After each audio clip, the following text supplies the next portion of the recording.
Miraj লামহার dance দেখে আরোহী মিম কি বলল? হ্যাঁ দর্শক, আজকে আমি বলবো যে মিরাজ লামহাকে কি বলল আরোহী মিম। আজকে আমি এই ভিডিওর মধ্যে সব কিছু তুলে ধরবো, তাহলে ভিডিওটি কন্টিনিউ করতে থাকুন। স্কুল গ্যাং সিজন 3 সঙ্গে ডান্স প্র্যাকটিস করছে মিরাজ লামহা, কিন্তু বারবার মিরাজ লামহা প্র্যাকটিস করতে গিয়ে ভুল করতেছে। এটা দেখে আরোহী মিম বলেছে মিরাজের দ্বারা সম্ভব না। এটা কিসের জন্য বলেছে এটা আমি এখন বলে দেব।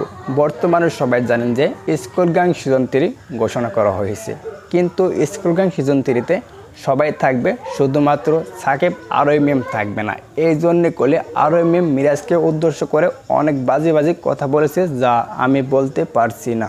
স্কুল গ্যাং সিজন 3 শুটিং শুরু হয়েছে, আপনারা খুব শীঘ্রই স্কুল গ্যাং সিজন 3 দেখতে পারবেন, কিন্তু সাকিব আরোহীকে দেখতে পারবেন না। সবাইকে দেখতে পারবেন মিরাজ খান, শোয়েব শান্ত, রাফসান, সায়রার সাথে অনন্যা লামহা, আরও অনেকেই রয়েছে, কিন্তু সাকিব আরোহী মিম থাকবে না। এটা বলেছে ডিরেক্টর আর্থিক সজীব ভাইয়া।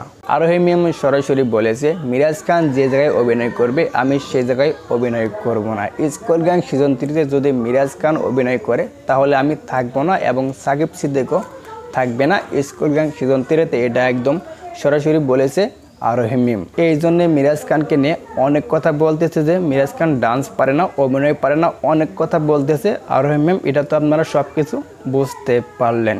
বাই দ্য ওয়ে, যদি ভিডিওটি ভালো লাগে অবশ্যই লাইক কমেন্ট শেয়ার করবেন, চ্যানেলটা সাবস্ক্রাইব করে পাশে থাকবেন নেক্সট ভিডিও পেতে।